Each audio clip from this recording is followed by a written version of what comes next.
Hi folks, Caroline here, and I wanted to talk to you today about connection, and that's connection between human beings, effectively, relationships.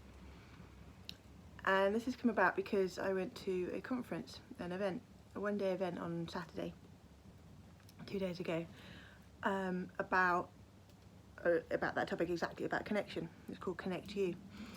And we had a series of speakers throughout the day, covering the same topic from very different angles, but they all complemented each other very well, and I had a lot of takeaways from the event, and I'm still processing them now.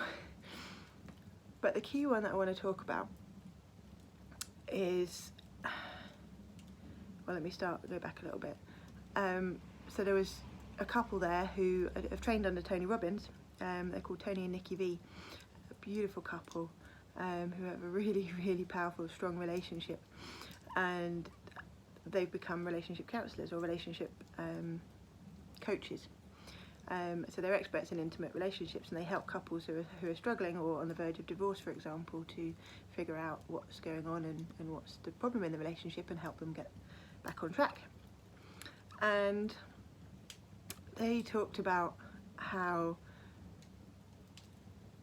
nearly 99.9% of the time relationships struggle when one party blames the other for something, or a lack of something, for doing something, too much of this or not enough of that, not putting the rubbish out, or not cooking things right, or working too much, or whatever it is.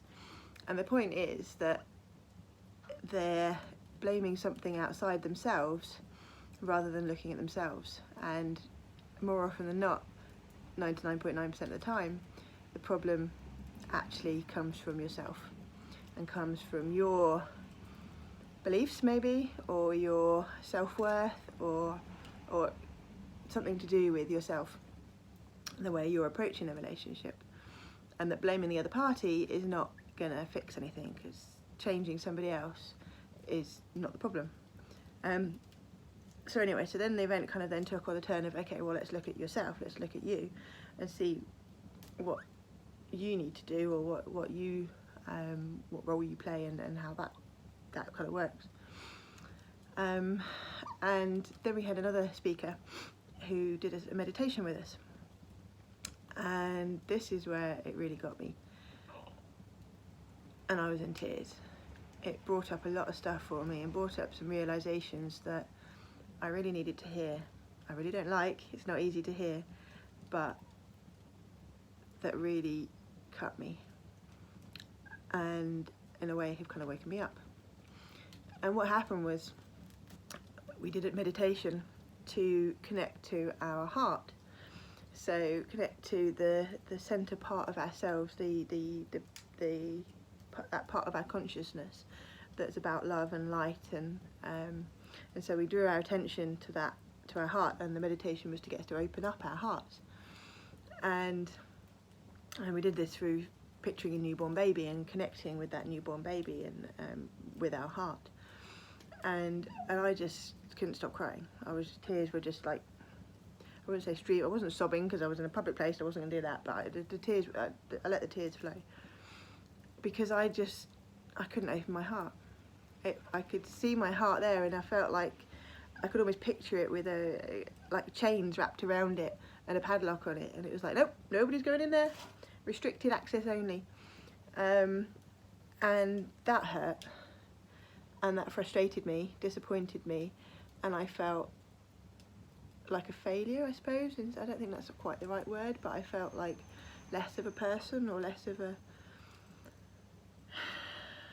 like there was something, I won't say something wrong with me, but something lacking, I suppose, in me. I don't know, no, it's still not quite the right word, but anyway. And then once we'd opened our hearts, we then had to go and stand in front of another person and effectively connect heart to heart to that other person, open our hearts up and connect our hearts to theirs just by standing opposite them. And we did this with the first person, and then another person, and another person, so we did it with 3 different people. And the first 2 for me were just horrible, awkward. I just wanted to back away. I couldn't maintain eye contact, and I just felt so blocked in here that I couldn't reach out. And even if they were trying to reach out to me, I couldn't see it, I couldn't feel it, and it was horrible. By the third person, I think I'd kind of let go a little bit more, and there was some connection there. It was more comfortable. It was more, there was more love from a complete stranger, a guy I'd never met before, and that was interesting. So that was positive. That was progress, but it still, the whole exercise shook me up. And then we did the same exercise again, but instead of connecting from the heart, we connected from the belly. So from like the root chakra, from like the bowl of our pelvis. So we brought our energy from our heart down to our pelvis, and went through a similar exercise again, and then stood in front of 3 people. And the point about bringing your energy down to your belly is about, that's where your power center is. And that's a method of grounding yourself. So if you're feeling anxious and stuff like that, if you bring your energy down to your belly, then that's a grounding force, and it kind of centers you. And so we did that exercise, and I did that with 3 different people, and certainly with 2 out of the 3, I just felt totally rock solid. I was planted on the ground and stable, and I could just look at the other person and just give them my energy, and we shared energy, and it was amazing. And I was like, okay, good, well, at least I got that. But the heart thing bothered me, and as the day went on, we came to learn that anybody who wasn't able to connect to the heart, you're basically disconnected from yourself, from the true you, the true essence of you, the you that's inside you, that you were born as. Which basically means that you're living, I guess, an inauthentic life, because you're being something that you're not. And this took on a whole other meaning later on as well, when the relationship speakers were talking about masculine and feminine energies, and how, on the whole, the truest you, if you're a woman, then you've on average got, say, about 70% of your energy is of a feminine energy, so nurturing, caring, loving, supporting, like that kind of energy, and about 30% is more masculine energy, so strength and power and protection and security, safety, that kind of stuff. And in a man, it's the opposite way around, 30% feminine and 70% masculine. And that when you get a man and a woman and they've got their energies in that kind of, opposing way, they connect together very well, because it works. That's where love is born from, apparently. Love as in like intimate relationship type love and connection. That's where you really get deep connection. And through that, I've come to realise that I've had a very masculine energy driven upbringing, very academic education, very left brain, very analytical, very study hard, less of the creative subjects, less of that opportunity to express my feminine energy, that kind of nurturing and caring and so on, that kind of energy. And in order to survive in a corporate world, in a man's world, I went into IT, I went into computing. My hobbies were motorsport, driving, racing cars, and so I've lived in a very masculine world, and I've learned to adapt more masculine energies in order to effectively be seen as one of the guys, I suppose, or compete on a with other men, males of the species, on their energy level. But as such, I've been drawn away from my true self, which is more of the feminine energy, and I've suppressed a lot of my feminine energy. And that was fascinating, because that just made so much sense.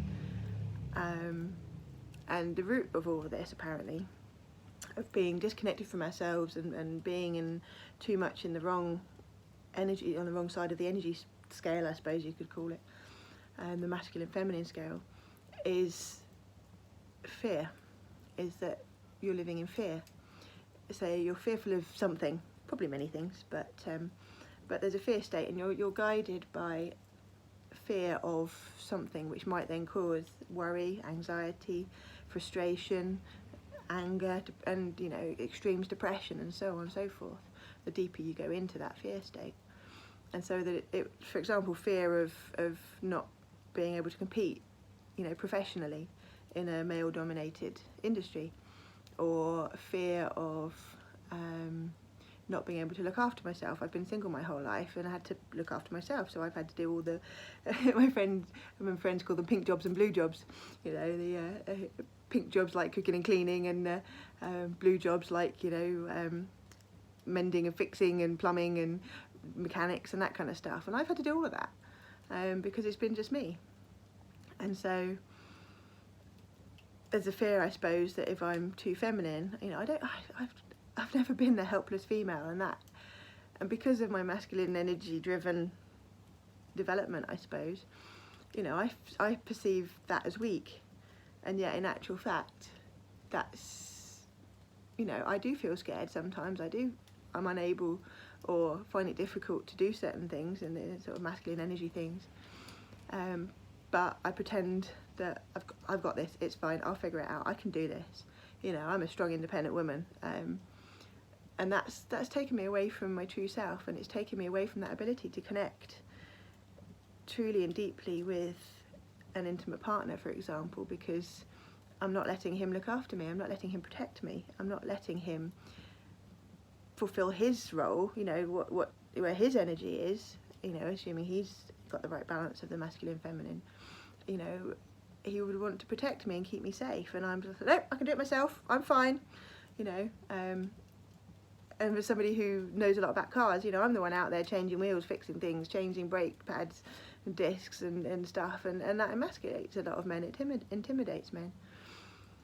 And, you know, that's learned behaviour, I've had to learn that. But so now I'm going to look at how I can let go of some of that fear, and allow people to fulfil their natural roles, and try and get closer back to my natural energy state, which is a balance more towards the feminine energies than the masculine ones, which is going to take a lot of unlearning, because I think I'm quite a long way on the masculine side of the scale a lot of the time, and see if I can find a way. I need to go and research now, or look into, or talk to somebody and find out how I can learn to connect more to myself, because I really think that's going to affect my business, my online business. If I'm trying to pretend to be something I'm not, or somebody I'm not, then it's going to put people off. You know, it's going to be inauthentic, and people pick up on that.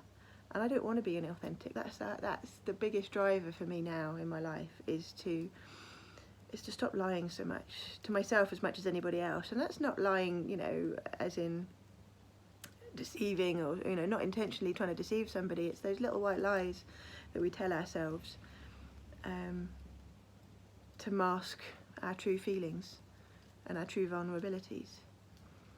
So that's been probably the biggest takeaway for me from this one day event, and there's been others as well, but that's the thing that's really stuck with me. So that's what I'm going to have to try and focus on now, because that's what I really, really want. All I've ever wanted as a partner is to have that true, deep connection. Well, not even just a partner, but with friends, and I had it with my best friend Anya. She's the one person I truly felt connected with, and I think that's because she had such an open heart. Truly, genuinely, she was such an open-hearted person, that she drew me in. She opened me up and she drew me in. And she died 2 years ago, nearly. And I miss her massively, because we had that connection.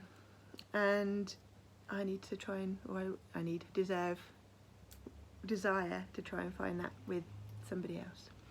So that's my mission, folks. That's my project. That's my purpose right now. So yeah, watch this space. Let's see where this goes. Alright, hope you've enjoyed the fire crackling behind me there. I've got a very warm back now, and I'm going to go eat my din-dins. Alright, have a wonderful day, and I'll see you in the next video. Lots of love, bye bye.